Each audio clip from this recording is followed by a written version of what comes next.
나는 아들만 믿었는데 내 집까지 달라는 줄은 몰랐다. 69살 엄마가 하루에 2탕을 뜁니다. 낮에는 청소, 밤에는 편의점. 무릎이 소리를 내면서도 집에는 43살 아들이 게임을 하고 있습니다. 엄마 돈을 쓰고 엄마 밥을 먹고 엄마 집에 삽니다. 그런데 아무도 몰랐습니다. 그 아들 뒤에 누가 있었는지를, 그리고 그 엄마 서랍 속에 뭐가 있었는지를. 반갑습니다. 여러분의 남은 인생이 꽃길만 되길 응원하는 마음으로 사연을 준비했습니다. 구독과 알림 설정을 해두시면 잊지 않고 늘 찾아뵙겠습니다. 댓글로 여러분이 듣고 계신 곳을 알려주시면 큰 힘이 됩니다. 자, 그럼 시작합니다. 새벽 2시였다. 편의점 카운터 뒤에서 이순덕은 눈을 비볐다. 형광등 불빛이 머리 위에서 하얗게 쏟아졌다. 진열대 음료수들이 차갑게 반짝이고 있었다.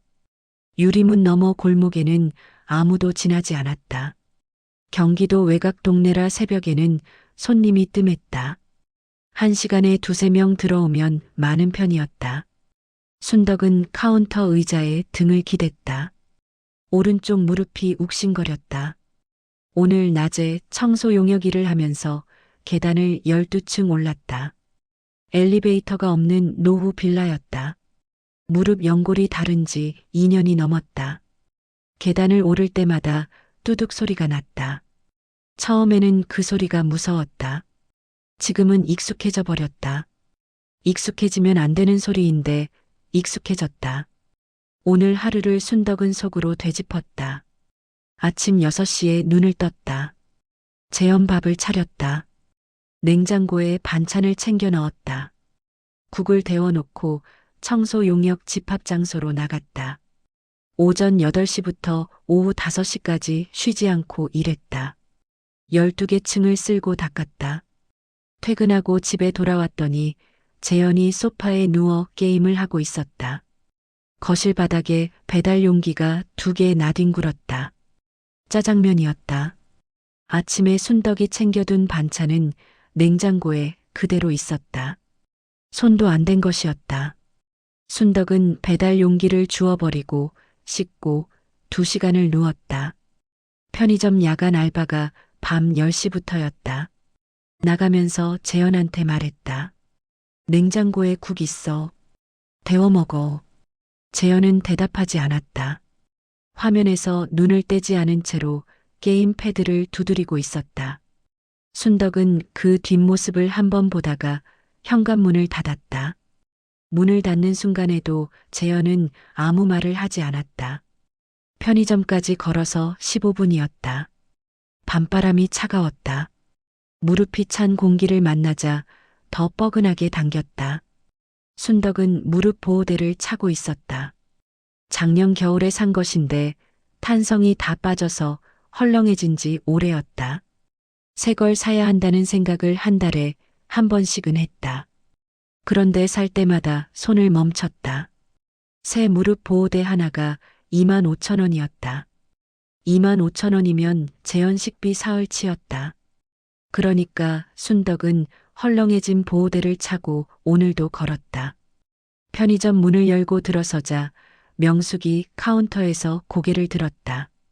순덕 씨, 오늘 낮에 청소 일하셨죠? 무릎은 괜찮으세요? 괜찮아요. 움직이면 풀려요. 아이고, 오늘은 앉아서 하세요. 제가 서 있을게요. 최명숙은 56살이었다. 이 편의점을 혼자 운영한 지 10년이 됐다. 남편과 함께 시작했다가 남편이 먼저 세상을 떠났다. 그 뒤로 혼자 꾸려오고 있었다. 순덕이 야간 알바로 들어온 지는 8달이 됐다. 처음에는 사장과 알바 사이였다. 그런데 새벽에 손님이 없는 시간에 둘이 이야기를 나누다 보니 자연스럽게 가까워졌다. 명숙은 순덕이 하루에 2탕을 뛰는 걸 알고 있었다. 낮에는 청소, 밤에는 편의점이었다. 왜 그래야 하는지도 알고 있었다. 집에 43살짜리 아들이 있었다. 일을 하지 않는 아들이었다. 그 아들을 먹여 살리기 위해서 순덕이 두 탕을 뛰었다. 아들은요? 오늘도 집에 있어요? 네, 집에 있어요. 밥은 먹었대요? 배달시켜 먹었더라고요. 명숙은 더 묻지 않았다. 순덕이 아들 이야기를 꺼내면 표정이 굳어진다는 걸 알았다. 그러면서도 어딘가 지쳐 보인다는 것도 걱정이 됐지만 그 사이에서 뭘 더 물어야 할지 명숙도 알 수 없었다. 순덕은 카운터 안으로 들어가 자리를 잡았다. 명숙이 퇴근하면서 커피 한 잔을 카운터 위에 놓고 갔다. 새벽에 졸리면 마셔요. 오늘도 고생이에요. 고마워요, 사장님. 명숙이 나가고 편의점이 조용해졌다. 순덕은 커피를 두 손으로 감쌌다. 따뜻했다. 이 온기가 오늘 하루 중에 제일 따뜻한 온기였다. 그런 생각을 하다가 순덕은 멈췄다. 그 생각이 너무 쓸쓸하게 느껴졌기 때문이었다. 순덕의 한 달 수입을 계산하면 이랬다. 청소 용역 일당이 8만 원이었다.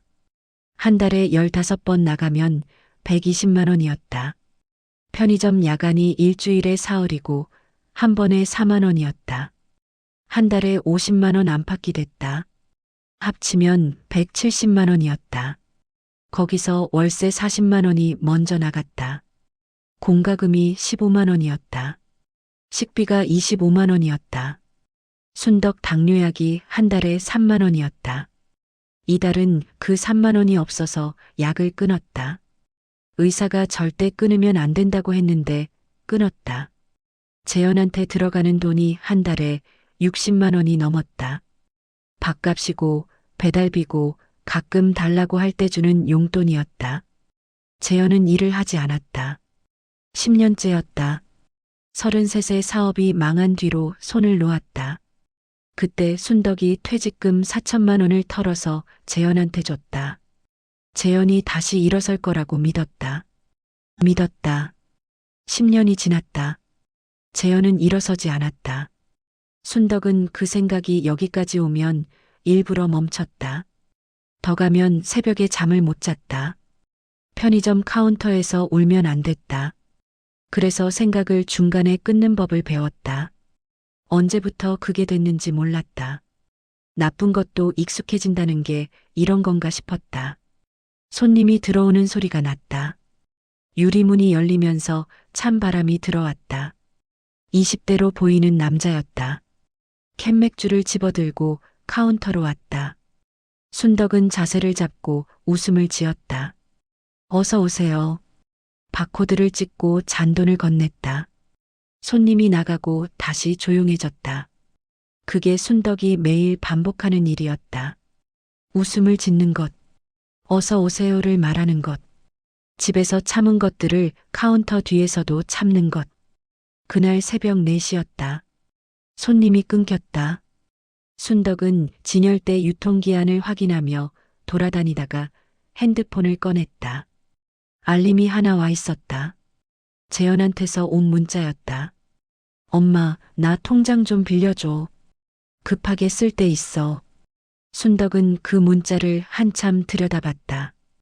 이달 초에 5만 원을 줬다. 보름 전에 3만 원을 또 줬다. 그런데 또였다. 한 달에 3번째였다. 얼마가 필요한지도 쓰여 있지 않았다. 어디에 쓰는지도 없었다. 그런데 순덕의 눈을 멈추게 한 건 그게 아니었다. 돈을 달라고 한 게 아니었다. 통장을 빌려달라고 했다. 통장을, 돈이 아니라 통장 자체를. 순덕은 핸드폰을 카운터에 내려놓았다. 진열대 정리를 다시 시작했다. 손은 움직이는데 머릿속은 멈춰 있었다. 통장 서류가 서랍에 있었다. 그 아래 속옷 사이에 다른 게 있었다. 등기권리증이었다. 이 빌라, 순덕 명의로 된 집이었다.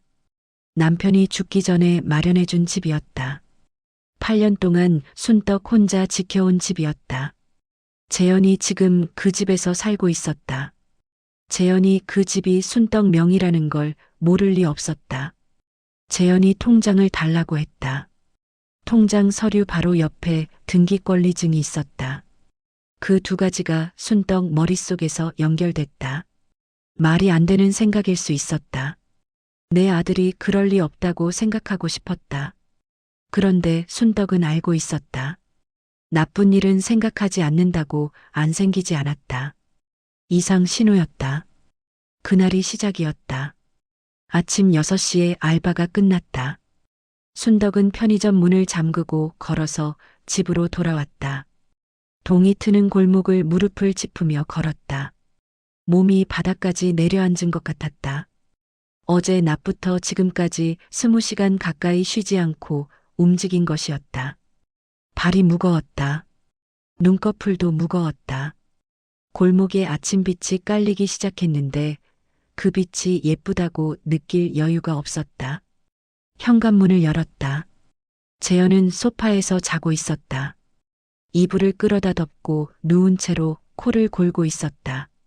방에서 자지 않고 거실 소파에서 잠든 것이었다. 게임을 하다 거기서 쓰러진 것 같았다. 핸드폰이 소파 옆 바닥에 떨어져 있었다. 게임 화면이 꺼지지 않은 채였다. 순덕은 재현을 깨우지 않았다. 조용히 방으로 들어가 누웠다. 알람을 맞추지 않았다. 몸이 알아서 깨울 것이었다. 눈을 감자마자 잠이 밀려왔다. 눈을 떴더니 8시 반이었다. 2시간을 잔 것이었다. 순덕은 천천히 몸을 일으켰다. 허리가 뻐근하게 당겼다. 어제 12층 계단을 오른 게 허리까지 올라온 것 같았다. 무릎도 아프고 허리도 아프고 손도 쑤셨다. 아침에 일어나서 멀쩡한 곳이 없었다. 그래도 일어났다. 부엌으로 나와 밥을 안 쳤다. 냉장고에서 두부를 꺼냈다. 된장찌개를 끓이기 시작했다. 재현이 일어난 건 10시가 다 됐을 때였다. 소파에서 기지개를 켜며 일어났다. 욕실에 가지도 않고 그대로 식탁으로 왔다. 눈이 퉁퉁 부어 있었다. 수염이 며칠째 자라 있었다. 씻지 않은 냄새가 났다. 순덕은 아무 말도 하지 않고 상을 차렸다. 밥 있어? 있어, 앉아. 된장찌개와 달걀 프라이와 김치였다. 재현은 앉아서 숟가락을 들었다. 순덕도 맞은편에 앉았다. 새벽 문자 이야기를 꺼내야 했다. 어제 문자 봤어. 통장 빌려달라고. 재현은 밥을 씹으면서 대답했다. 응, 급한 게 좀 있어서. 얼마나? 50 정도. 50만 원이었다. 순덕은 잠시 숨을 골랐다. 어디 쓰게? 그냥 쓸 데 있어. 어디 쓰는지 알아야 줄 거 아니야. 재현이 숟가락을 내려놓았다. 표정이 굳어졌다. 엄마, 왜 이렇게 따져? 도박하러 가는 것도 아니고. 그냥 쓸 데 있다는데. 순덕은 재현을 봤다. 아들 얼굴이었다. 태어날 때부터 키워온 얼굴이었다. 이 얼굴 앞에서 말을 꺼내는 게 왜 이렇게 무거운지 몰랐다. 뭔가를 말하면 상처가 될 것 같고 말하지 않으면 또 혼자 사겨야 했다. 지금 엄마한테 없어. 통장에 있잖아. 없다고. 재현의 눈이 가늘어졌다. 엄마, 나 진짜 급해. 이번 한 번만 해줘. 이번 한 번만. 그 말을 몇 번이나 들었을까. 33세 사업이 망했을 때도 이번 한 번만이었다. 그 다음 해에 또 손을 벌렸을 때도, 작년 봄에 생활비가 없다고 했을 때도 전부 이번 한 번만이었다. 그 한 번들이 쌓이고 쌓여서 지금이 됐다. 재현아, 왜? 너 일 언제 할 거야? 재현은 밥그릇을 탁 소리나게 내려놓았다. 엄마, 지금 꼭 그 이야기를 해야 해? 아니면 언제 해? 나도 알아. 나도 생각하고 있다고. 근데 지금 당장 되는 게 아니잖아. 언제부터 생각하고 있는 건데? 10년째 생각만 하고 있는 거야? 재현이 의자를 뒤로 밀었다. 엄마는 항상 이래. 내가 힘들다고 하면 꼭 이 이야기를 꺼내잖아. 일어서더니 방으로 들어갔다. 문이 쾅 닫혔다. 순덕은 식탁에 혼자 앉아 있었다. 재현 밥그릇이 절반쯤 남아 있었다. 된장찌개도 거의 손을 안 댄 채로 식어가고 있었다. 차려준 밥을 다 먹지도 않고 들어간 것이었다. 분했다. 억울했다. 아들한테 일하라는 말이 잘못인가? 내가 두 탕을 뛰면서 먹여 살리는 게 당연한 건가? 새벽 2시까지 편의점에 서 있고 무릎이 뚜둑 소리를 내면서 계단을 올라도 내가 입도 뻥긋하면 안 되는 건가? 그런데 그 감정이 가라앉으면 또 다른 감정이 올라왔다. 내가 너무 심하게 말했나? 그게 순덕의 오래된 문제였다. 분해도 결국 내 탓으로 끝났다. 억울해도 내가 잘못한 건 없나 되돌아봤다. 70년 살면서 몸에 밴 습관이었다. 고쳐야 한다는 걸 알면서도 고쳐지지 않았다. 설거지를 하면서 순덕은 생각했다. 50만 원. 통장에 실제로는 7만 원 남짓이었다. 줄 수가 없었다. 그런데 재현은 통장에 있다고 했다. 통장에 뭐가 있는지 재현이 어떻게 알았을까? 순덕은 통장 잔액을 재현한테 말해준 적이 없었다. 단 한 번도. 그렇다면 재현이 직접 봤다는 건가? 언제? 어떻게? 순덕이 없는 사이에 서랍을 열어봤다는 건가? 그 생각이 드는 순간 순덕은 설거지하던 손을 멈췄다. 수도를 잠갔다. 손을 닦았다. 걸음이 빨라졌다. 방으로 들어가 서랍을 열었다. 속옷 사이를 손으로 뒤졌다. 등기권리증이 있었다. 꺼내서 확인했다. 겉면에 이상이 없었다. 훼손된 것도 없었다. 제자리에 있었다. 그런데 서랍 앞물건들의 위치가 달랐다. 순덕이 접어둔 방식대로 놓여 있지 않았다. 속옷 하나가 반대 방향으로 뒤집혀 있었다. 작은 차이였다. 눈치채지 못하고 지나칠 수도 있는 것이었다. 그런데 순덕은 눈치챘다. 착각이길 바랐다. 그런데 손이 떨리고 있었다. 착각할 때는 손이 떨리지 않았다. 순덕은 등기권리증을 꺼내 들었다. 이걸 어디에 두어야 할까? 재현이 모르는 곳에. 이 집안에 그런 곳이 있을까? 그 순간 재현 방에서 소리가 났다. 나오는 발소리가 들렸다. 순덕은 등기권리증을 재빨리 속옷 아래에 밀어넣고 서랍을 닫았다. 부엌으로 나왔다. 재현이 냉장고를 열고 있었다. 순덕을 한번 쳐다봤다가 음료수를 꺼내 방으로 들어갔다. 아무 말도 없었다.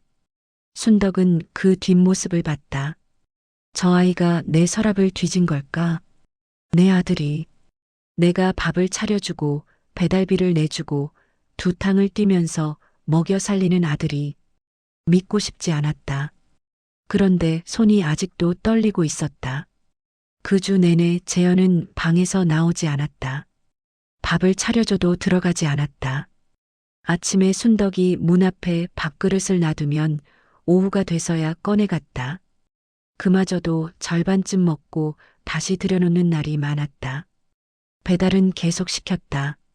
순덕 카드로. 순덕이 퇴근하고 돌아오면 배달 봉투가 현관 앞에 쌓여 있었다.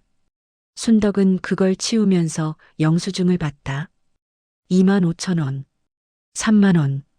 치킨에 피자에 떡볶이였다. 카드 문자가 쌓이고 있었다. 이달 들어 재현 때문에 나간 돈이 벌써 70만 원이 넘었다. 한 달 식비 25만 원 예산이 진작에 무너진 것이었다. 그런데 순덕은 카드를 막지 못했다. 막으면 재현이 굶는다.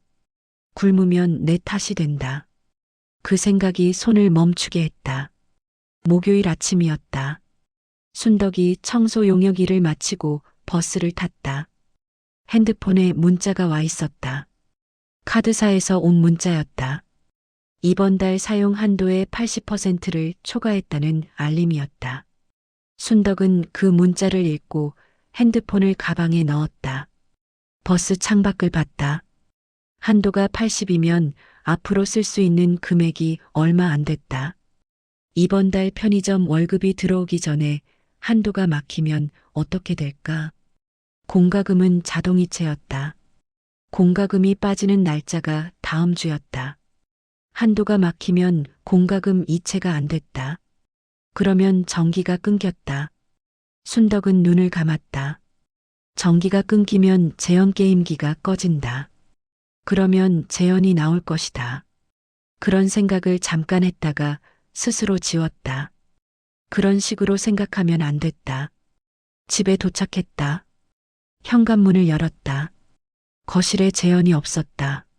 소파에도 없었다. 방불이 켜져 있었다. 게임 소리가 새어나왔다. 순덕은 신발을 벗으며 재현 방문 쪽을 봤다. 노크를 했다. 재현아, 나왔어. 대답이 없었다. 밥 먹었어? 여전히 대답이 없었다. 게임 소리만 들렸다. 순덕은 문에서 손을 뗐다. 부엌으로 갔다. 냉장고를 열었다. 뭔가 해줘야 했다. 그런데 식재료가 거의 없었다. 달걀 2개, 대파 한 줌, 된장이 조금 남아 있었다. 장을 봐야 하는데 카드 한도 이야기가 떠올랐다. 순덕은 냉장고 문을 닫았다. 지갑을 열었다. 현금이 5,000원이었다. 이달 청소 용역 일당이 아직 정산 전이었다. 편의점 월급은 다음 주였다. 지금 당장 현금은 5,000원 뿐이었다. 5,000원으로 뭘 살 수 있을까? 두부 하나에 2,000원. 달걀 한 판이 3,000원이었다. 순덕은 5,000원을 손에 쥐고 편의점으로 갔다. 명숙이 카운터에 있었다. 어머니, 오늘 알바날 아닌데 왜 오셨어요? 두부 하나랑 달걀 좀 사려고요. 명숙은 순덕이 손에 쥔 5,000원을 봤다. 아무 말도 하지 않았다. 두부와 달걀을 봉투에 담아주면서 명숙이 조용히 말했다. 어머니, 잠깐 앉아 계실래요? 저 잠깐 이야기 드릴 게 있어서요. 바쁘지 않아요? 손님 없어요. 앉으세요. 순덕은 카운터 옆 의자에 앉았다. 그런데 명숙이 말을 꺼내기 전에 핸드폰이 울렸다. 순덕 핸드폰이었다. 화면을 봤더니 모르는 번호였다. 받았다. 여보세요. 이순덕 씨 되십니까? 저 빌라 1층 부동산 박 사장인데요. 빌라 1층 부동산. 순덕이 사는 빌라 건물 1층에 작은 부동산 사무소가 있었다. 사장은 50대 남자였다. 이사 올 때 잠깐 마주친 적이 있었다. 네, 맞는데요. 다름이 아니라 이번에 아드님이 저한테 오셔서요. 순덕은 손이 굳어지는 걸 느꼈다. 아드님이요? 네, 어머니 집 관련해서 좀 알아보고 싶다고 하셔서 시세 문의를 하셨거든요. 그런데 어머니도 아시는 건지 확인을 드리려고요. 시세 문의. 재현이 이 집 시세를 물어봤다. 순덕은 숨을 고르며 천천히 말했다. 아니요, 저는 모르는 일이에요. 아, 그렇군요. 그럼 제가 잘못 알고 있었나요? 아드님이 어머니도 아신다고 하셔서요. 아니에요.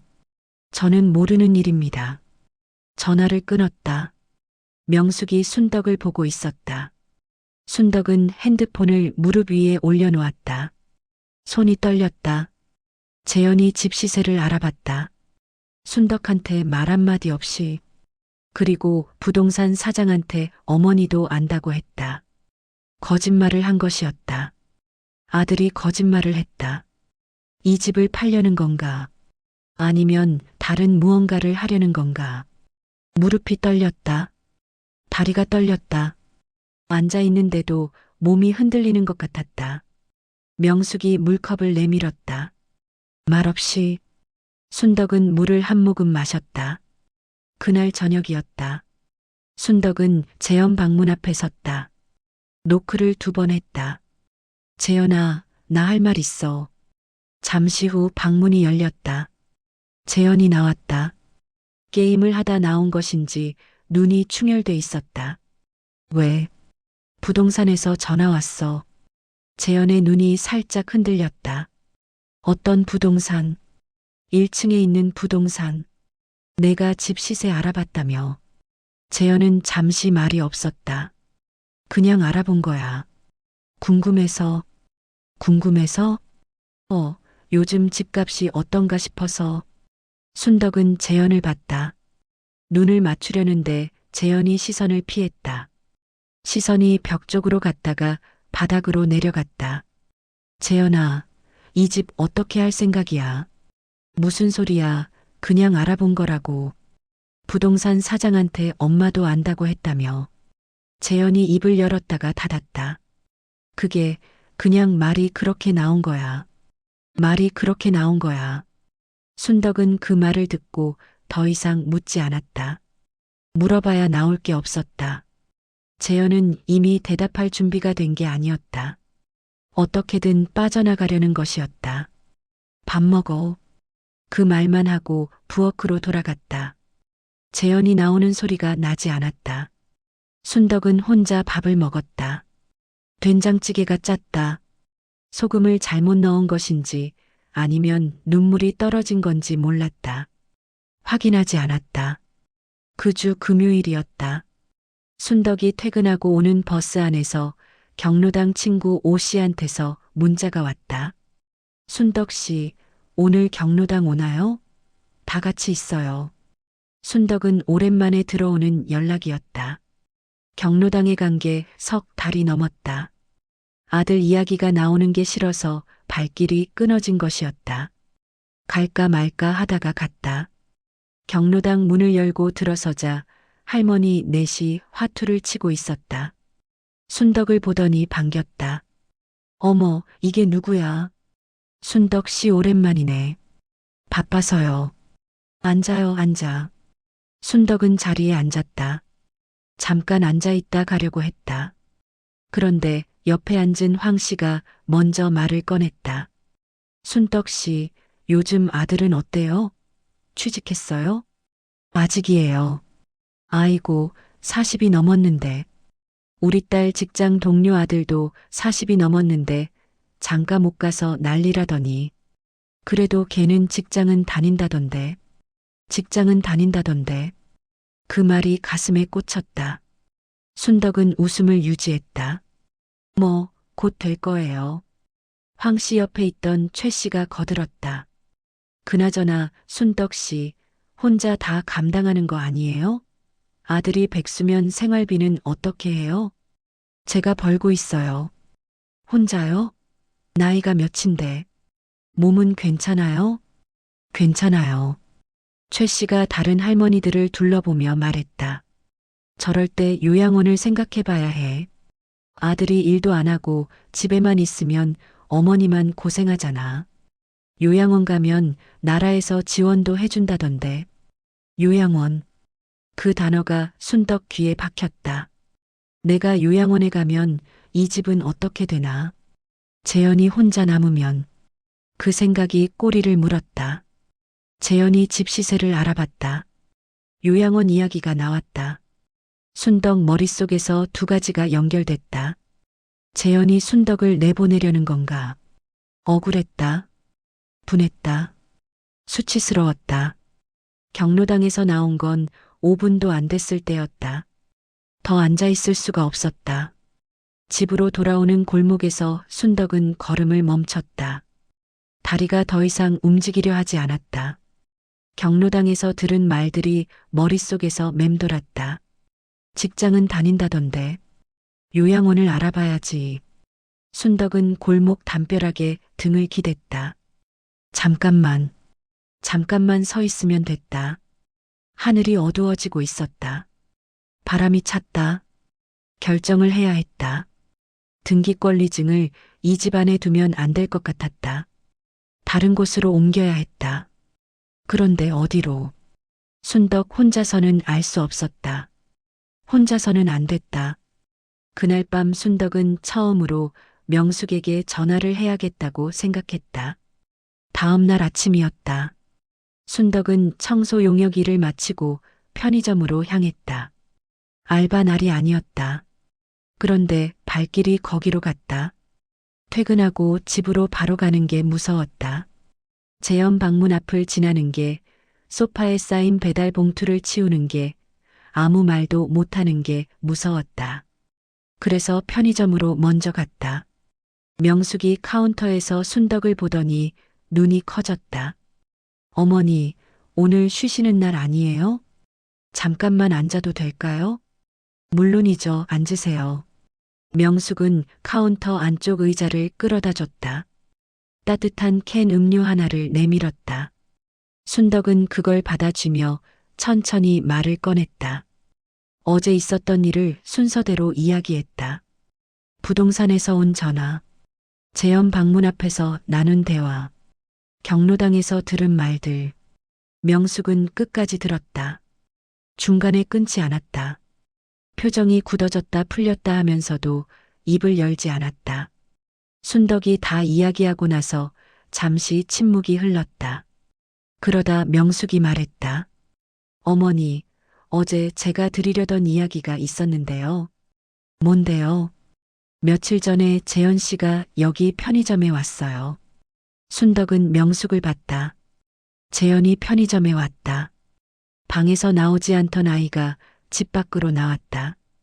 그것도 순덕이 없는 낮 시간에 편의점으로. 언제요? 그저께 낮이에요. 어머니 알바 없는 날이었어요. 저 혼자 있을 때요. 뭐 사러 왔어요? 명숙이 잠깐 말을 멈췄다. 물건은 안 샀어요. 저한테 이것저것 물어봤어요. 뭐요? 어머니 이야기를요. 어머니가 얼마나 자주 오는지, 여기서 일한 지 얼마나 됐는지. 그리고 명숙이 잠깐 멈췄다가 이었다. 어머니가 평소에 무슨 이야기를 하는지 물어봤어요. 순덕은 캔 음료를 손에 쥔 채로 움직이지 않았다. 엄마가 밖에서 무슨 말을 하고 다니는지, 그걸 알고 싶었던 것이었다. 순덕이 뭔가를 눈치채고 있는지 확인하려던 것이었다. 재현이 그걸 알아보러 여기까지 온 것이었다. 명숙 씨는 뭐라고 했어요? 그냥 열심히 일하신다고만 했어요. 다른 건 말 안 했어요. 고마워요. 명숙이 순덕을 봤다. 어머니, 솔직하게 말씀드려도 될까요? 하세요. 재현 씨가 편의점에 온 게 이번이 처음이 아니에요. 순덕은 그 말을 듣고 잠시 멈췄다. 전에도 왔어요? 2달 전에 한 번 왔었어요. 그때는 어머니 몰래 오는 것 같아서 제가 말씀을 못 드렸어요. 미안해요, 어머니. 2달 전. 2달 전이면 서랍 앞물건이 흐트러진 것을 처음 느낀 시점과 맞았다. 재현이 2달 전부터 움직이고 있었다. 편의점에 와서 순떡 이야기를 물어보고 서랍을 뒤지고 부동산에 가서 시세를 알아봤다. 충동적으로 한 게 아니었다. 계획적이었다. 순덕은 캔 음료를 탁자 위에 내려놓았다. 분했다. 억울했다. 무서웠다. 3가지가 한꺼번에 올라왔다. 어느 것이 제일 큰지 몰랐다. 명숙 씨, 부탁이 있어요. 말씀하세요. 재현이가 다시 오면 저한테 알려줄 수 있어요? 명숙은 망설이지 않았다. 당연하죠. 순덕은 고개를 끄덕였다. 명숙이 카운터를 벗어나 의자를 당겨 순덕 옆에 앉았다. 2 사람이 나란히 앉아 있었다. 아무 말도 하지 않았다. 명숙이 손을 내밀어 순덕의 손 위에 살짝 얹었다. 순덕은 그 손의 온기를 느꼈다. 편의점 커피 온기보다 따뜻했다. 그날 오후였다. 집에 돌아온 순덕은 방으로 들어가 서랍을 열었다. 등기권리증을 꺼냈다. 한참 들여다봤다. 이걸 어디에 보관해야 할까?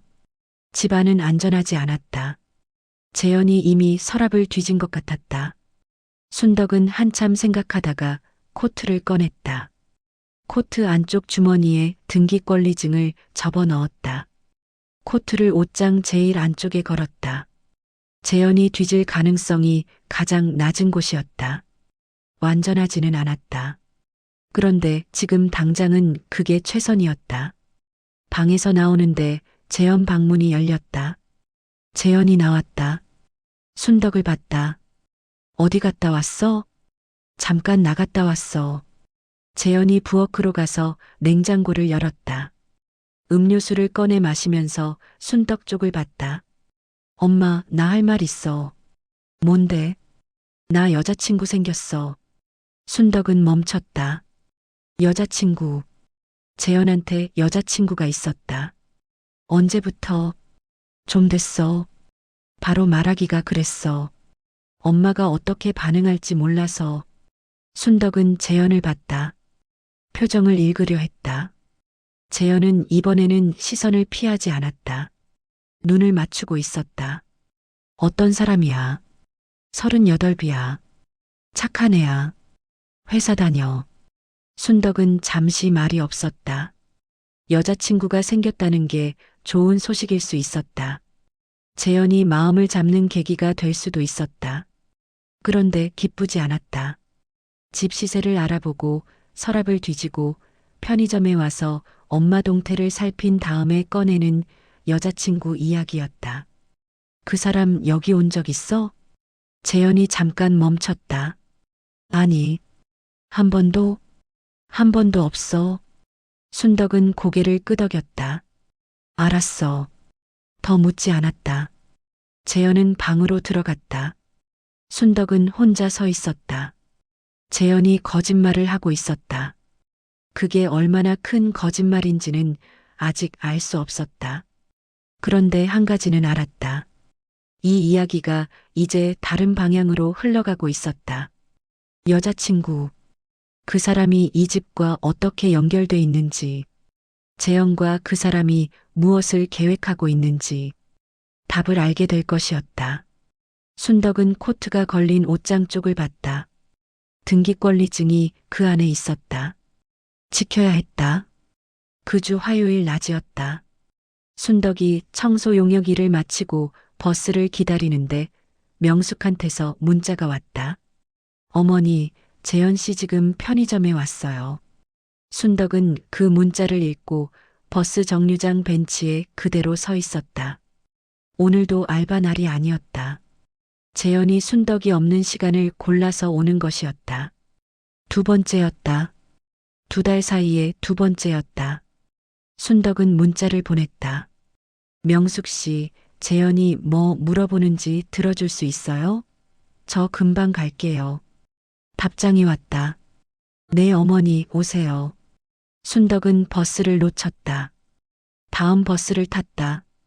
편의점까지 30분이 걸렸다. 그 30분 동안 핸드폰을 손에 쥐고 있었다. 명숙한테서 연락이 올까봐. 재현이 먼저 나갈까봐. 편의점 문을 열었을 때 재현은 없었다. 명숙이 카운터에서 고개를 들었다. 5분 전에 나갔다고 했다. 뭘 물어봤어요? 명숙이 카운터 안쪽에서 작은 메모지를 꺼냈다. 이야기하면서 제가 메모해뒀어요. 순덕은 메모지를 받았다. 명숙이 적어둔 내용이었다. 재현이 물어본 것들이었다. 어머니가 편의점 그만두면 어디서 일할 것 같은지, 어머니가 저축은 하는지, 어머니가 집 빼고 따로 가진 게 있는지. 순덕은 메모지를 손에 든 채로 움직이지 않았다. 어머니가 집 빼고 따로 가진 게 있는지. 재현이 그걸 물어봤다. 명숙한테. 자기 엄마에 대해서 억울했다. 분했다. 그리고 무서웠다. 명숙 씨 뭐라고 했어요? 모른다고 했어요. 일하면서 그런 이야기까지는 나누지 않는다고요. 잘했어요. 순덕은 의자에 앉았다. 메모지를 탁자 위에 놓았다. 한참 들여다봤다. 재현이 2달 전부터 이걸 준비하고 있었다. 엄마가 집 빼고 다른 게 있는지, 편의점을 그만두면 어디 가는지, 엄마한테 뭐가 남아 있는지 전부 알아내려 하고 있었다. 그리고 여자친구가 있다고 했다. 38이라고 했다. 착하다고 했다. 명숙 씨, 재현이 여기 올 때 혼자 왔어요? 명숙이 잠깐 말을 멈췄다. 오늘은 혼자 왔어요. 그런데 2달 전에 처음 왔을 때는요. 순덕은 명숙을 봤다. 그때는요. 여자가 같이 있었어요. 편의점 안에 들어오지는 않고 밖에서 기다렸는데요. 저는 유리문 너머로만 봤어요. 순덕의 손이 멈췄다. 어떻게 생겼어요? 30대로 보였어요. 키가 좀 있었고 단정한 차림이었어요. 단정한 차림. 골목에서 빌라를 사진 찍고 있던 여자가 떠올랐다. 단정한 옷차림. 30대. 핸드폰으로 빌라를 찍고 있던 여자. 순덕은 천천히 입을 열었다. 그 여자가 혹시 우리 빌라 앞에 온 적 있을 것 같아요? 명숙은 잠시 생각하는 것 같았다. 모르겠어요. 어머니, 혹시 그 여자를 직접 보셨어요? 봤어요. 빌라 앞에서 사진 찍고 있었어요. 명숙이 표정이 굳어졌다. 둘이 잠시 말이 없었다. 순덕은 메모지를 접었다. 가방 안에 넣었다. 재현의 여자친구가 빌라를 사진 찍고 있었다. 재현이 부동산의 시세를 물어봤다. 재현이 엄마한테 다른 재산이 있는지 알아보고 있었다. 이 3가지가 하나로 연결됐다. 그것만으로도 충분히 무서웠다. 그런데 그게 전부가 아니었다. 다음 날이었다. 순덕은 편의점 야간 알바를 마치고 새벽 6시에 집으로 돌아왔다. 현관문을 열었다. 거실 불이 켜져 있었다. 소파에 재현이 앉아 있었다. 핸드폰을 들고 무언가를 보고 있었다. 재현이 새벽 6시에 거실에 있는 게 이상했다. 게임은 방에서 했다. 거실에 나와 앉아 있는 경우가 없었다. 왜 여기 있어? 재현이 핸드폰을 내렸다.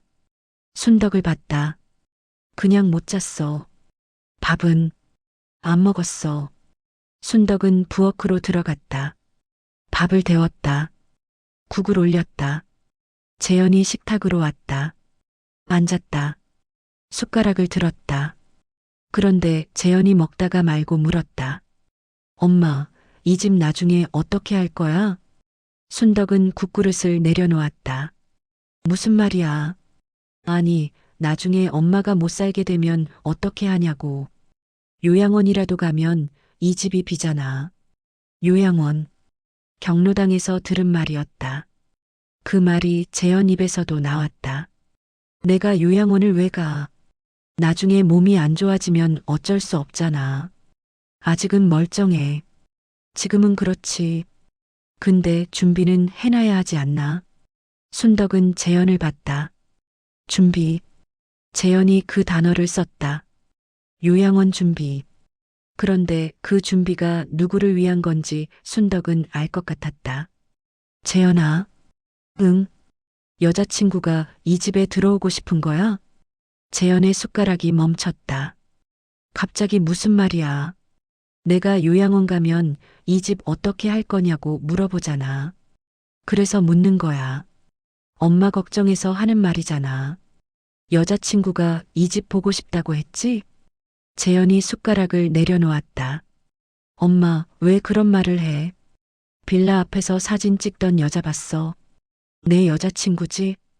재현의 눈이 흔들렸다. 이번에는 감출 수가 없었다. 잠시 침묵이 흘렀다. 그냥 동네 분위기 보고 싶다고 해서 한 번도 온 적 없다고 했잖아. 그건 재현아. 순덕은 조용하게 말했다. 낫지 않았다. 흔들리지 않았다. 이 집은 내 집이야. 내 아버지가 나한테 남겨준 집이야. 내가 어디 가는 거 내가 정하는 게 아니야. 재현은 아무 말도 못했다. 방으로 들어갔다. 문이 닫혔다. 순덕은 혼자 식탁에 앉아 있었다. 재현 밥그릇이 또 절반쯤 남아 있었다. 억울했다. 분했다. 그런데 이번에는 내 탓이라는 생각이 들지 않았다. 처음이었다. 하지만 그게 전부가 아니었다. 그날 저녁이었다. 명숙한테서 전화가 왔다. 어머니, 지금 통화 괜찮으세요? 네, 괜찮아요. 아까 재현 씨 여자친구 이야기 했잖아요. 제가 좀 찾아봤어요. 순덕은 전화기를 귀에 바짝 댔다. 이름이 박미진이에요. 38살이고요. 어떻게 알았어요? 2달 전에 재현 씨 왔을 때 밖에서 기다리던 여자가 편의점 바로 옆 카페에 들어갔어요. 제가 잠깐 카페에 가서 봤을 때 카드 결제하는 걸 봤거든요. 영수증에 이름이 찍혀 있었어요. 순덕은 명숙이 그때 이미 그걸 확인해뒀다는 게 놀라웠다. 그래서요? 박미진 씨가 부동산 관련 일을 하는 것 같아요. 인터넷에 이름이 뜨는데요. 소규모 주거 컨설팅 업체 대표로 나와요. 주로 노인 가구 주거 이전 상담을 한다고 나와 있어요. 노인 가구 주거 이전 상담. 노인이 집을 옮기도록 돕는 일이었다. 요양원으로 보내거나 집을 팔거나 명의를 바꾸거나 그런 일을 전문으로 하는 사람이었다. 그 사람이 재현의 여자친구였다. 순덕은 전화기를 든 손이 떨리는 걸 느꼈다.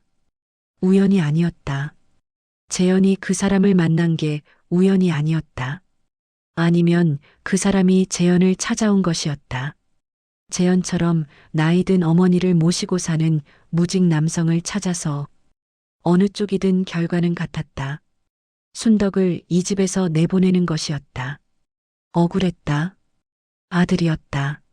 내가 낳고 키운 아들이었다.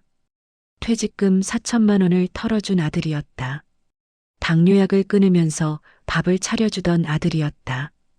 그 아들이 눈물이 날 것 같았다. 참았다. 명숙이 조용히 말했다.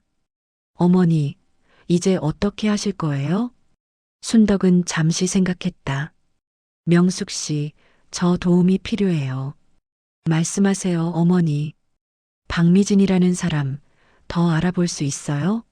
과거에 이런 일 한 적이 있는지, 피해자가 있는지. 명숙이 잠깐 말이 없었다. 제가 아는 사람이 있어요. 부동산 쪽에 오래 있었던 사람인데요. 한번 물어볼게요. 고마워요. 전화를 끊었다. 순덕은 방으로 들어갔다. 옷장을 열었다. 코트 안쪽 주머니를 만졌다. 등기권리증이 거기 있었다. 아직 있었다. 지켜야 했다. 더 단단하게. 그런데 지금 순덕이 모르는 게 있었다. 박미진이 재현을 찾아온 게 아니었다. 재현이 박미진을 찾아간 것이었다. 처음부터. 하지만 그게 전부가 아니었다. 사흘이 지났다. 명숙한테서 전화가 왔다. 저녁 8시였다. 순덕이 편의점 알바를 마치고 막 나온 참이었다. 어머니, 지금 오실 수 있어요? 드릴 말씀이 있어요. 지금 바로요? 네, 저 편의점에 있어요. 순덕은 발걸음을 돌렸다. 편의점 문을 열었다.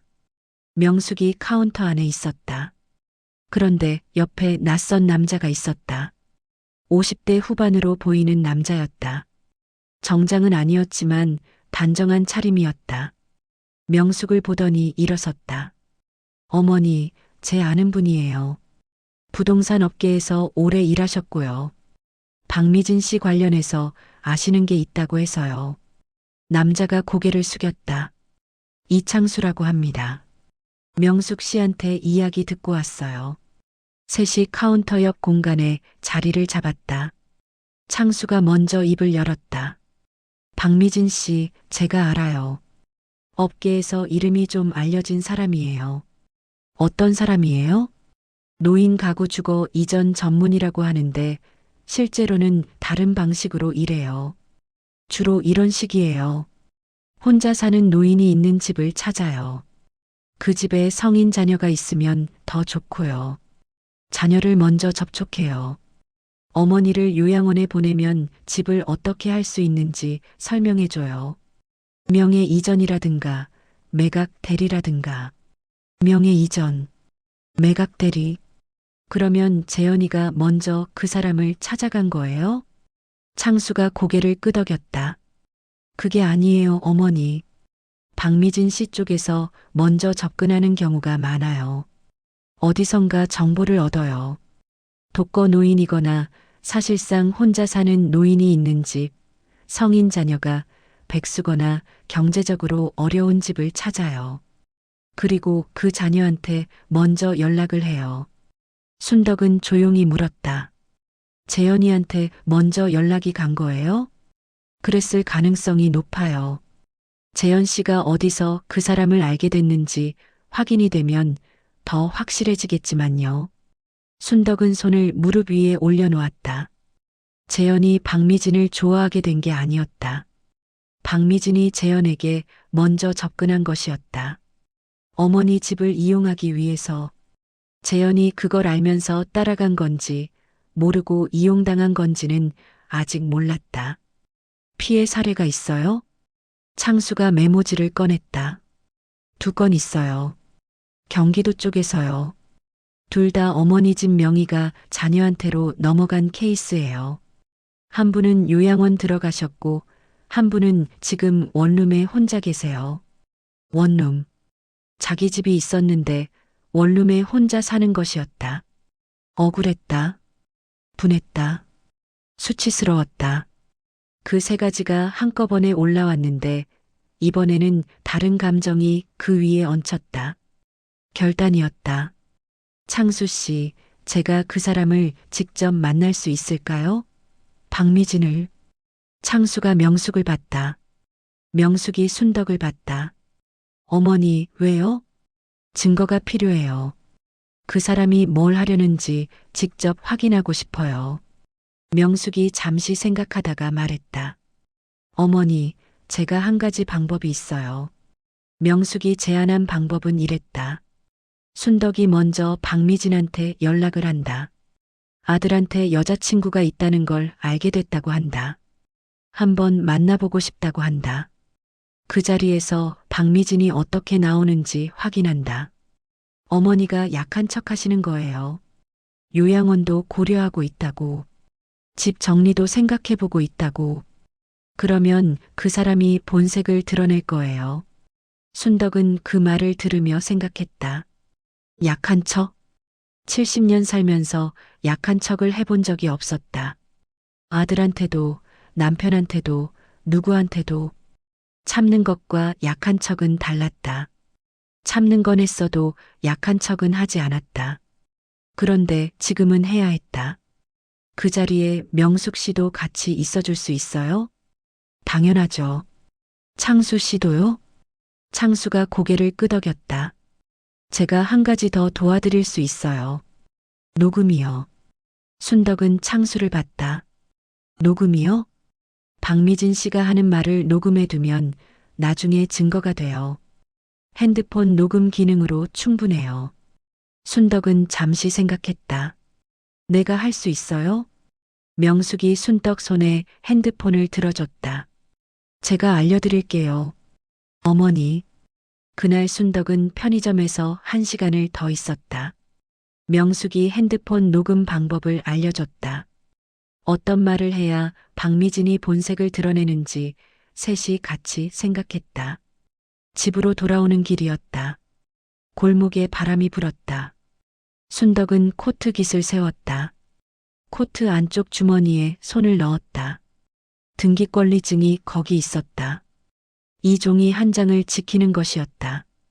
그게 순덕이 지금 할 수 있는 일이었다. 현관문을 열었다. 재현방 불이 꺼져 있었다. 자고 있는 것 같았다. 순덕은 불을 켜지 않고 방으로 들어갔다. 누웠다. 천장을 봤다. 재현이 처음부터 알고 있었는지 아니면 모르고 이용당하고 있는 건지 그게 아직 몰랐다. 그게 제일 무서운 것이었다.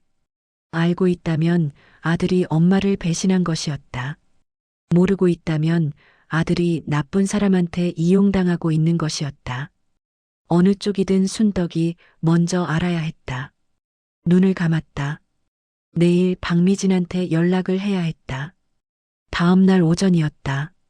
순덕은 청소 용역 일을 나가기 전에 재현 방문을 두드렸다. 재현아. 응. 여자친구 만나고 싶어. 연락처 줄 수 있어? 방 안에서 잠시 침묵이 흘렀다. 재현이 문을 열었다. 잠옷 차림이었다. 눈이 부어 있었다. 갑자기 아들 여자친구인데 한번 봐야지. 재현은 순덕을 한참 봤다. 뭔가를 재는 것 같은 눈이었다. 그러더니 핸드폰을 꺼내 번호를 보여줬다. 순덕은 번호를 자기 핸드폰에 저장했다. 박미진. 저장하면서 생각했다. 재현이 번호를 줬다. 망설임이 있었지만 줬다. 왜 줬을까? 거절하면 더 이상하다고 생각한 건지, 아니면 순덕이 어떻게 나오는지 보려는 건지 모르겠다. 순덕은 청소 용역 가방을 들고 나갔다. 버스를 타고 가면서 번호를 눌렀다. 핸드폰이 울렸다. 3번 만에 받았다. 여보세요. 박미진 씨예요? 저 재현이 어머니인데요. 전화 너머에서 잠깐 침묵이 흘렀다.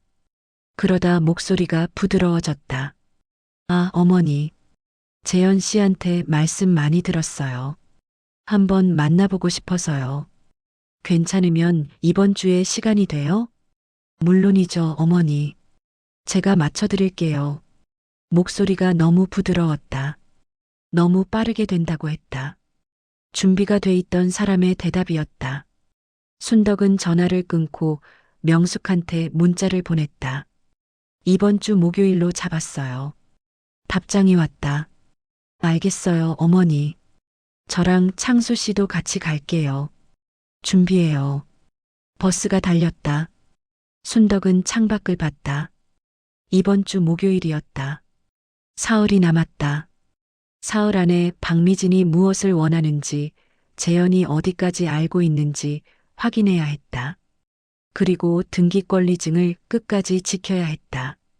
순덕은 코트 안쪽 주머니를 손으로 눌렀다. 거기 있었다. 아직 거기 있었다. 목요일 오전이었다. 약속 장소는 순덕이 정했다. 명숙이 제안했다. 사람이 많은 곳이 좋다고 했다. 조용한 카페보다는 동네 사람들이 오가는 곳이 낫다고 했다. 순덕은 빌라에서 걸어서 5분 거리에 있는 분식집을 골랐다. 점심시간에는 동네 주민들이 가득 찼다. 테이블이 12개였다. 순덕이 5년 동안 가끔 들르던 곳이었다.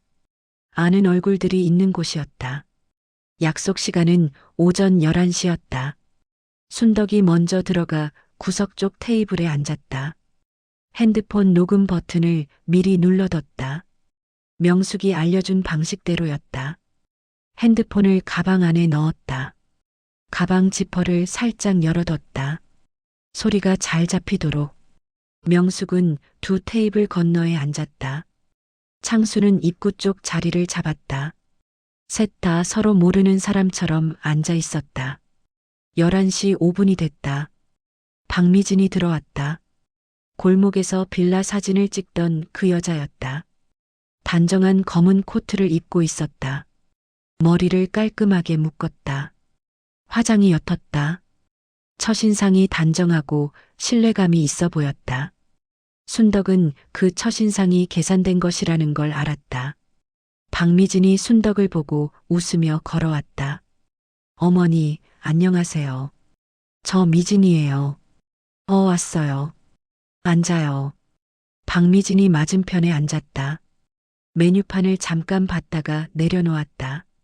어머니가 먼저 연락 주셔서 제가 얼마나 반가웠는지 몰라요. 재현 씨가 어머니 이야기를 많이 했거든요. 뭐라고 했어요? 혼자 고생 많이 하신다고요. 아들 때문에 많이 힘드시다고. 순덕은 고개를 끄덕였다. 그렇죠, 뭐. 힘들죠. 박미진이 부드럽게 말을 이었다. 어머니, 저 사실 어머니 같은 분들 정말 마음이 아파요. 자녀한테 다 해주고 정작 본인 노후는 준비가 안 된 경우가 많잖아요. 맞아요. 어머니는 지금 어떻게 지내고 계세요? 몸은 괜찮으세요? 순덕은 천천히 말했다. 무릎이 좋지 않아서요. 청소 일도 힘들고. 사실 요즘 많이 지쳐요. 박미진이 걱정스러운 표정을 지었다. 많이 힘드시겠어요. 혼자 다 감당하시는 거잖아요. 그러게요. 사실 저도 요양원 이야기를 생각 안 해본 건 아니에요. 박미진의 눈이 살짝 빛났다. 표정은 그대로였다. 그런데 눈이 달라졌다. 순덕은 그걸 봤다. 어머니, 사실 그 부분 제가 도와드릴 수 있어요. 저 주고 이전 상담 일을 하거든요. 어머니 같은 분들한테 좋은 요양원 연결도 해드리고, 집 정리도 도와드리고. 집 정리요? 네, 어머니가 요양원 가시면 이 집이 비잖아요. 그냥 두시면 관리도 안 되고. 재현 씨가 있긴 한데 혼자 감당하기 어렵잖아요. 순덕은 고개를 끄덕이는 척했다. 그래서요? 여러 가지 방법이 있어요. 집을 임대로 돌리면서 재현 씨가 수익을 받게 하는 방법도 있고요. 아니면 명의를 재현 씨로 정리해두면 나중에 절차가 훨씬 간단해져요. 명의를 재현 씨로. 그 말이 나왔다. 순덕은 표정을 유지했다. 손이 떨리지 않게 무릎 위에 꼭 올려놓았다. 명의를 바꾸면 어떻게 되는 거예요? 법적으로 재현 씨가 이 집의 소유자가 되는 거죠. 어머니는 거주권을 갖는 형태로 할 수도 있고요. 어머니 편하신 방식으로 할 수 있어요.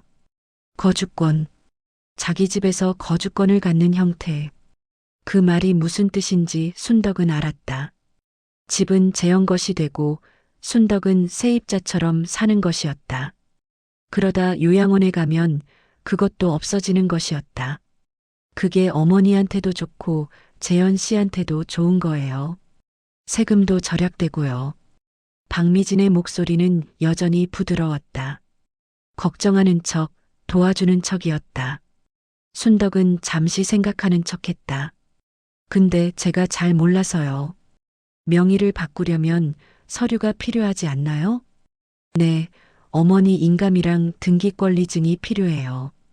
제가 다 도와드릴 수 있어요. 어렵지 않아요. 인감이랑 등기권리증. 결국 그게 목적이었다. 순덕은 고개를 끄덕이다가 멈췄다. 그런데 미진 씨. 네, 어머니.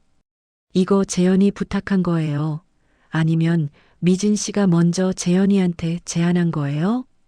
박미진의 표정이 순간 굳었다. 찰나였다.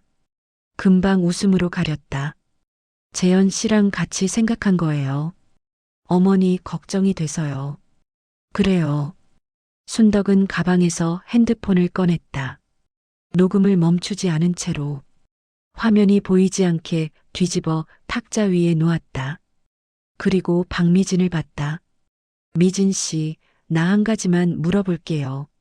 네, 어머니. 미진 씨가 이전에도 이렇게 한 적 있지요? 박미진의 눈이 가늘어졌다. 무슨 말씀이세요? 경기도에서요. 노인 어머니 집 명의를 아들한테 넘기게 도와준 것이요.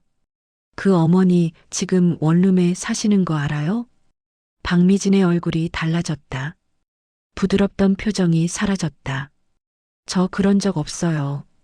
그래요? 순덕은 가방에서 종이를 꺼냈다. 창수가 정리해준 피해 사례 2건의 요약본이었다. 피해자 이름은 지웠다. 업체 이름과 담당자 이름만 남겼다. 탁자 위에 놓았다. 박미진이 그 종이를 내려다봤다. 옆 테이블에서 중년 여성이 고개를 돌렸다. 순덕이 5년 동안 가끔 보던 얼굴이었다. 같은 동네 사람이었다. 순덕은 목소리를 낮추지 않았다. 미진 씨, 나는 요양원 안 가요. 이 집 명의도 안 바꿔요. 인감도 안 내줘요. 등기권리증도 안 내줘요. 박미진이 입을 열었다. 어머니, 오해하시는 거예요. 저는 그냥 오해가 아니에요. 순덕이 말을 끊었다. 조용했다. 낮았다. 흔들리지 않았다. 방금 한 말 다 녹음됐어요. 박미진의 얼굴이 굳었다. 그 순간 명숙이 자리에서 일어났다. 순덕 옆으로 걸어왔다. 창수도 입구에서 일어나 이쪽으로 걸어왔다. 두 사람이 순떡 양옆에 섰다. 박미진은 세 사람을 번갈아 봤다. 분식집 안이 조용해졌다. 옆 테이블 손님들이 이쪽을 보고 있었다. 입구 쪽 테이블 손님도 돌아봤다. 카운터 안에 있던 분식집 주인도 고개를 내밀었다. 순덕이 5년 동안 가끔 봤던 얼굴들이었다. 동네 사람들이었다. 창수가 명함을 꺼내 탁자 위에 놓았다. 저 부동산 업계에서 20년 일했어요. 박미진 씨 이름 알아요. 피해 사례도 알고 있어요. 이번에 어머니 케이스까지 추가되면 고소장 쓰기 어렵지 않아요. 박미진은 잠시 아무 말도 하지 않았다. 그러다 핸드백을 들었다. 저 오늘은 그냥 갈게요. 자리에서 일어섰다. 순덕이 말했다. 미진 씨. 박미진이 멈췄다. 재현이한테 처음 연락한 게 언제예요? 박미진은 대답하지 않았다.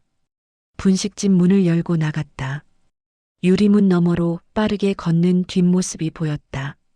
단정한 검은 코트가 골목으로 사라졌다. 분식집 안이 한동안 조용했다. 그러다 카운터 안에 있던 분식집 주인이 말했다. 어머니, 무슨 일이에요? 옆 테이블 중년 여성이 순떡 쪽을 보며 말했다. 저 아가씨 좀 이상하다 싶었어요. 들어올 때부터. 순덕은 그 말들을 들으며 숨을 크게 내쉬었다. 명숙이 순떡 손을 잡았다. 어머니, 잘하셨어요.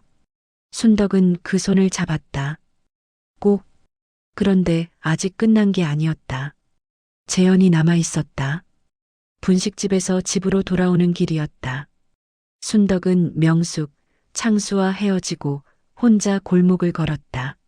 무릎이 아팠다. 오늘 청소 용역 일을 건너뛴 것이었다. 하루 일당 8만 원이 빠졌다. 그런데 아깝다는 생각이 들지 않았다. 빌라 앞에 도착했다. 계단을 올랐다.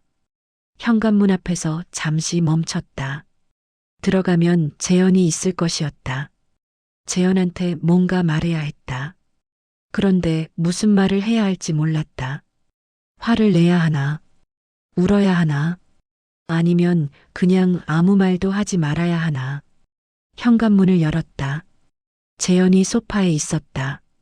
게임을 하고 있었다. 순덕이 들어오는 걸 봤다. 왔어? 응. 미진이 만났어? 응.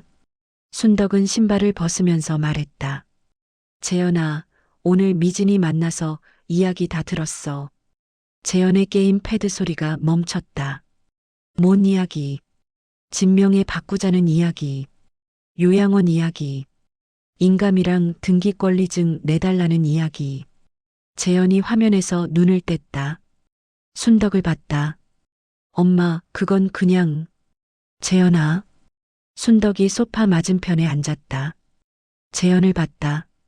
미진이가 처음 연락해 온 게 언제야? 재현은 대답하지 않았다. 내가 먼저 찾아간 거야. 걔가 먼저 연락한 거야. 침묵이 흘렀다. 재현이 고개를 숙였다. 걔가 먼저 연락했어. 순덕은 그 말을 들었다. 박미진이 먼저 재현한테 연락했다. 재현이 스스로 찾아간 게 아니었다. 그렇다면 재현도 이용당한 건가? 아니면 알면서 따라간 건가? 걔가 뭐라고 했어? 재현은 잠시 말이 없었다가 입을 열었다. 어머니 진명에 정리해드리면 수수료를 나눠주겠다고 했어. 순덕은 움직이지 않았다. 수수료를 나눠준다고 했다. 재현이 알고 있었다. 처음부터 알고 있었다. 억울했다. 분했다. 아팠다. 퇴직금 4천만 원을 줬다. 당뇨약을 끊었다. 무릎이 소리를 내면서도 계단을 올랐다. 두 탕을 뛰었다. 그게 다 재현을 위해서였다. 그 아들이 엄마 집을 팔아서 수수료를 받기로 했다. 눈물이 났다. 참으려 했는데 안 됐다. 재현이 고개를 들었다. 순덕 얼굴을 봤다. 눈물이 흐르는 걸 봤다. 엄마. 순덕은 손으로 눈을 닦았다. 일어섰다. 밥 차려줄게. 방으로 들어갔다. 문을 닫았다. 안에서 잠그지 않았다. 잠깐 벽에 기대서 있었다. 울었다. 소리 없이. 다음 날 아침이었다. 재현이 먼저 일어나 있었다. 거실에 앉아 있었다. 순덕이 부엌으로 나오자 재현이 말했다. 엄마, 미안해. 두 글자였다. 짧았다. 그런데 재현이 그 말을 한 게 언제였는지 기억이 나지 않았다. 오래됐다. 아주 오래됐다. 순덕은 재현을 봤다. 재현이 고개를 숙이고 있었다. 말을 이었다. 미진이가 처음 연락했을 때 나쁜 마음 먹은 건 아니었어. 그냥 돈이 생긴다고 하니까 나도 뭔가 해볼 수 있겠다 싶었어. 순덕은 아무 말도 하지 않았다. 근데 가면서 이상하다는 건 알았어. 엄마 서랍 뒤진 것도 미진이가 시킨 거야. 등기권리증 사진 찍어오라고 했어. 순덕은 그 말을 듣고 숨을 참았다. 재현이 서랍을 뒤진 것이었다. 그게 맞았다. 착각이 아니었다. 그런데 못 찾았어. 옮겨놓은 거야? 응. 재현이 고개를 끄덕였다. 다행이다. 그 말이 이상하게 들렸다. 자기가 찾으려 했던 걸 못 찾은 게 다행이라고 했다. 재현이 그 말을 하면서 어떤 얼굴을 하고 있는지 순덕은 봤다. 부끄러운 얼굴이었다. 순덕은 밥을 지었다. 뭔가 할 말이 많았다. 그런데 오늘은 하지 않기로 했다. 오늘은 밥을 먹는 것으로 충분했다. 그 주 안에 정리된 것들이 있었다. 창수가 박미진 피해 살해 2건을 정리해서 경찰에 신고하겠다는 피해자들과 연락을 닿게 해줬다. 순덕의 녹음 파일도 거기 포함됐다. 박미진 업체는 그 주 안에 폐업 신고가 들어갔다는 이야기가 돌았다. 창수가 순덕한테 문자를 보냈다. 어머니, 박미진 씨 당분간 이쪽으로 연락 못할 것 같아요. 순덕은 그 문자를 읽고 핸드폰을 내려놓았다. 끝난 것이었다. 그런데 순덕한테는 아직 남은 게 있었다. 토요일 아침이었다. 순덕은 방으로 들어가 옷장을 열었다. 코트를 꺼냈다.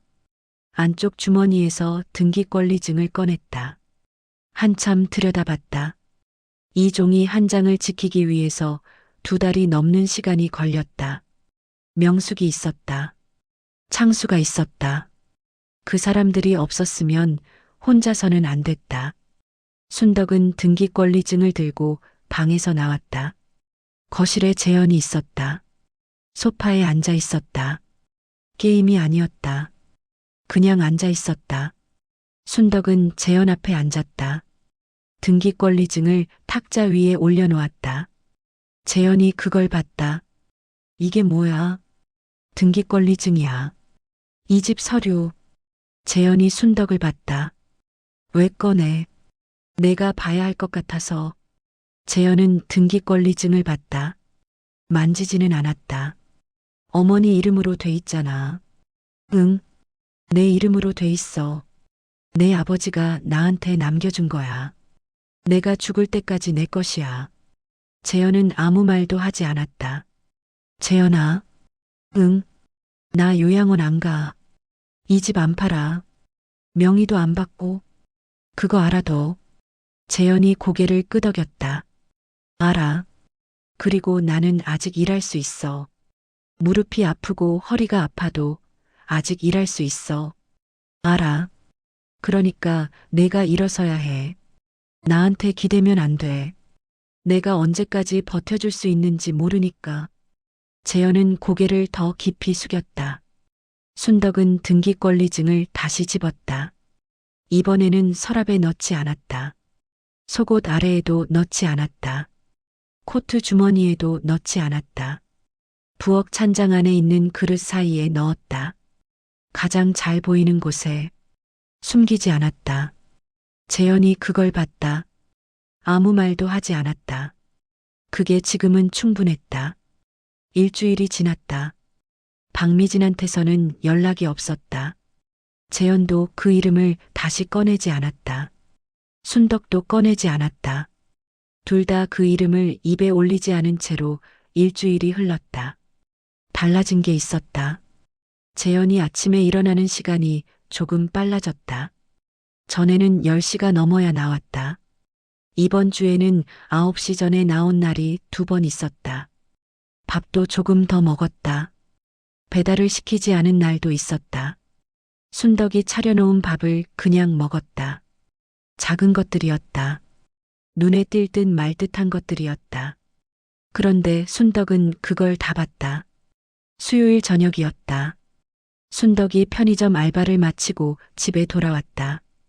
현관문을 열었는데 부엌에서 냄새가 났다. 찌개 냄새였다. 순덕은 멈췄다. 부엌을 들여다봤다. 재현이 가스레인지 앞에 서 있었다. 냄비를 적고 있었다. 뒷모습이었다. 재현아. 재현이 돌아봤다. 왔어? 나 라면 끓였어. 엄마 배고플 것 같아서. 라면이었다. 라면 한 냄비였다. 순덕은 가방을 내려놓으면서 부엌으로 들어갔다. 냄비를 들여다봤다. 라면이 퍼지기 직전이었다. 불 조절을 잘못해서 국물이 좀 졌다. 파도 넣지 않았다. 서툰 라면이었다. 그런데 순덕은 그 라면이 오늘 먹은 것 중에 제일 맛있을 것 같다는 생각이 들었다. 잘 끓였다. 맛있는지 모르겠어. 앉아. 둘이 식탁에 마주 앉았다. 라면을 먹었다. 재현이 말했다. 엄마, 나 이번 주에 구청 갔다 왔어. 순덕은 젓가락을 멈추지 않았다. 멈추면 재현이 부담스러울 것 같았다. 취업 지원 프로그램 상담 신청했어. 40대 중장년 대상 프로그램이래. 순덕은 라면을 먹으면서 고개를 끄덕였다. 잘했다. 아직 신청만 한 거야. 될지 모르고. 될 거야. 재현이 잠깐 말이 없었다가 말했다. 엄마, 나 사실 오래전부터 알고 있었어. 뭘? 내가 이러면 안 된다는 거. 엄마가 힘들다는 거. 근데 어떻게 해야 할지 몰랐어. 하루하루 그냥 지나가면 되겠지 싶었어. 순덕은 재현을 봤다. 재현이 국물을 한 모금 마셨다. 고개를 들지 않았다. 미진이 일은 진짜 미안해. 그때 나 돈 욕심이 생겼어. 그게 뭔지도 제대로 모르고. 순덕은 아무 말도 하지 않았다. 뭔가 말하고 싶었다. 그래도 됐다고, 이제 됐다고. 그런데 그 말이 맞는 말인지 몰랐다. 됐다고 하기에는 아직 뭔가 남아 있었다. 재현아. 응. 나는 내가 일어서는 걸 보고 싶어. 그것 하나야. 재현이 고개를 들었다. 돈을 많이 버는 거, 장가 가는 거, 그런 거 바라지 않아. 그냥 내가 내 밥값을 하는 거. 그것 하나야. 재현이 눈을 깜빡였다. 할게. 2글자였다. 짧았다. 그런데 이번에는 이번 한 번만이 아니었다. 순덕은 그 차이를 느꼈다. 그날 밤이었다. 순덕은 방에 누워 천장을 봤다. 이번 일이 끝나고 나서 순덕 안에 남은 게 뭔지 생각했다. 박미진한테 화가 났다. 그건 당연했다. 그런데 지금은 그 화가 크지 않았다. 창수 말대로 박미진 업체는 정리가 됐다. 그 사람이 다시 이쪽으로 오기는 어려울 것이었다. 재현한테 화가 났다. 그것도 당연했다. 수수료를 나눠준다는 말에 흔들린 아들이었다. 서랍을 뒤진 아들이었다. 그런데 지금 남아있는 감정은 화가 아니었다. 이상하게도 순덕은 재현이 불쌍했다. 43년을 살면서 자기가 뭘 해야 하는지 몰랐던 사람이었다. 사업에 실패하고 주저앉은 채로 10년이 지났다. 엄마 등에 기대는 게 부끄러운지도 잘못된 건지도 둔해져 버린 사람이었다. 그러다 누군가 달콤한 말을 하니까 흔들렸다. 나쁜 사람이었을까? 순덕은 잘 모르겠다고 생각했다. 나쁜 사람이라고 하기에는 너무 약했다. 강한 사람이라고 하기에는 너무 오래 무너져 있었다.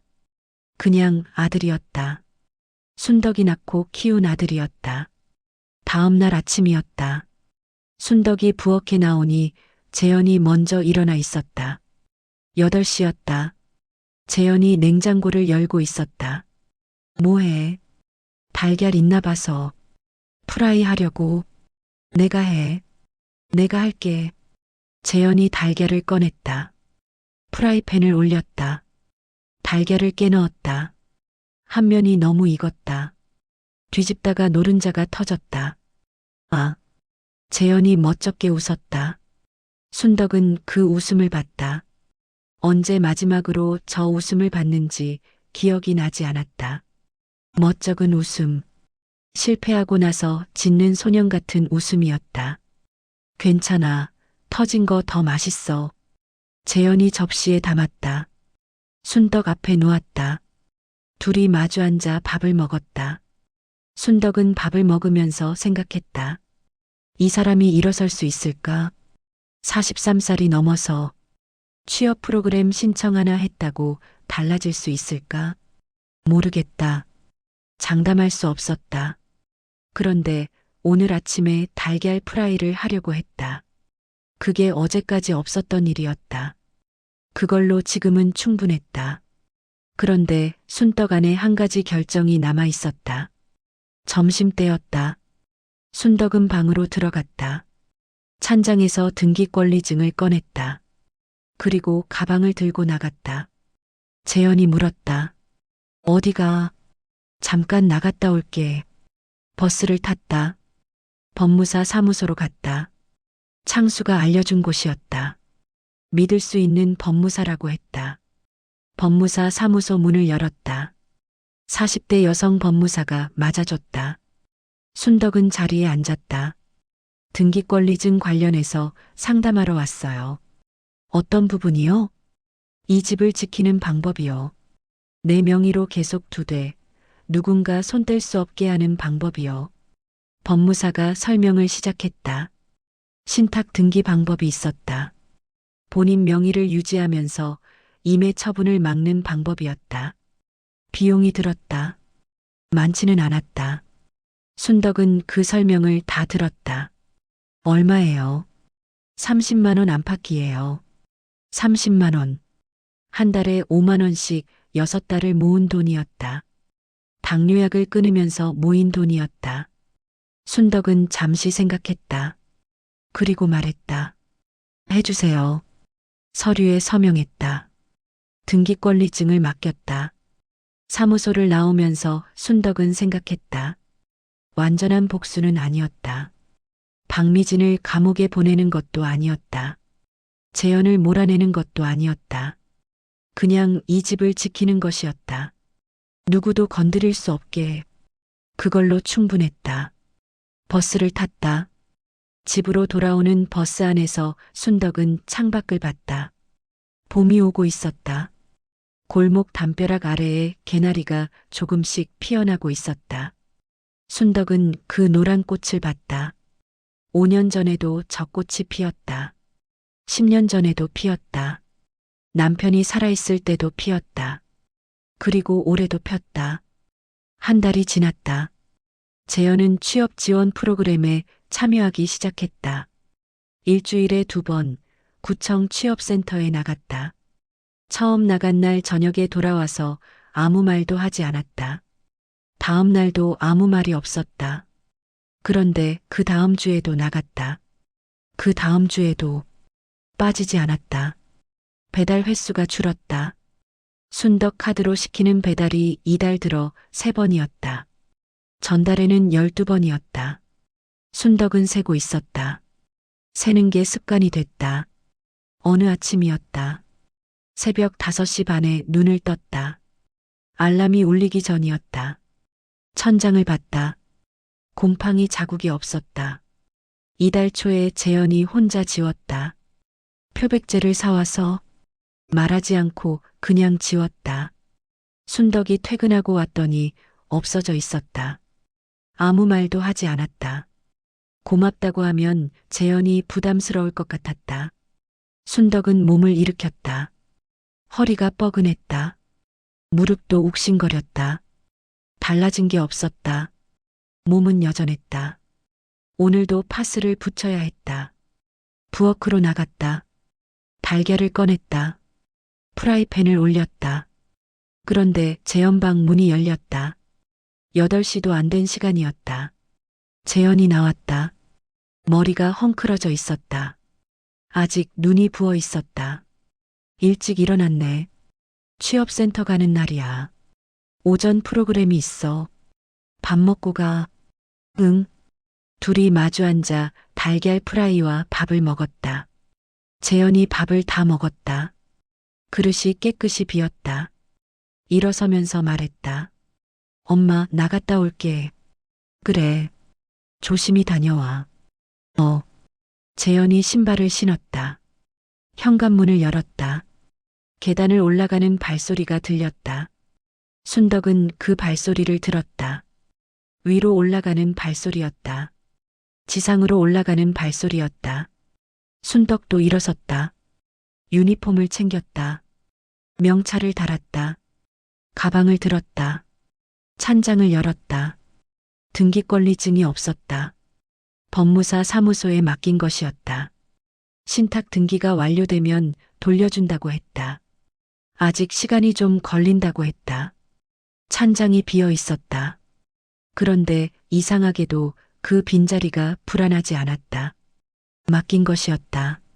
숨긴 게 아니라 맡긴 것이었다. 순덕은 찬장 문을 닫았다. 현관문을 열었다. 계단을 올랐다. 하나, 둘, 셋. 12개 계단. 지상으로 나오니 봄 햇살이 골목에 깔려 있었다.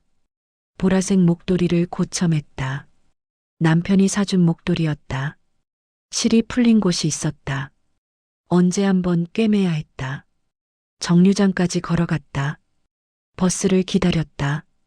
명숙한테서 문자가 왔다. 어머니, 오늘도 좋은 하루요.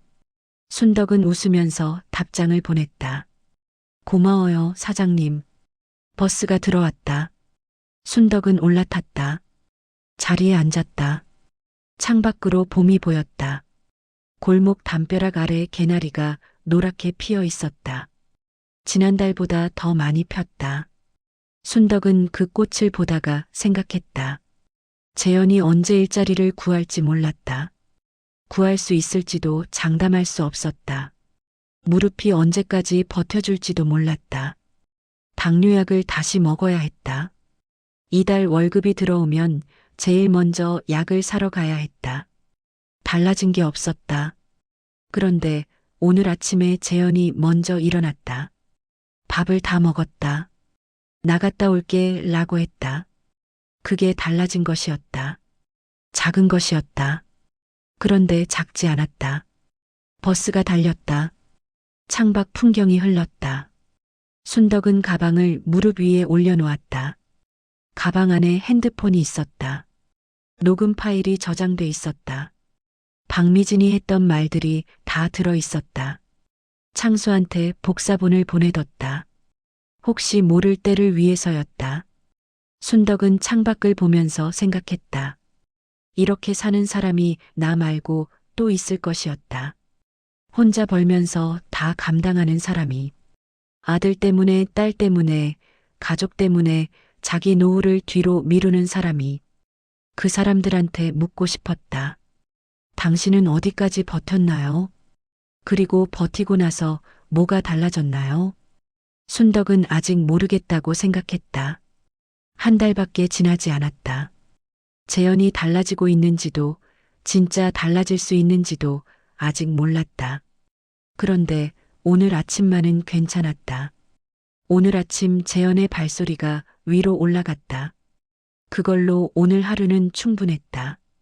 버스가 정류장에 섰다. 순덕은 내렸다. 마트까지 걸어서 5분이었다. 걸으면서 순덕은 한 가지를 더 생각했다. 내가 무릎이 소리를 내면서도 계단을 오르고 당뇨약을 끊으면서도 밥을 차리고 새벽 2시까지 편의점에 서 있었던 것이 과연 옳은 일이었을까? 아니면 그렇게 하지 말았어야 했을까? 순덕은 아직도 그 답을 몰랐다. 당신은 어떻게 생각하십니까?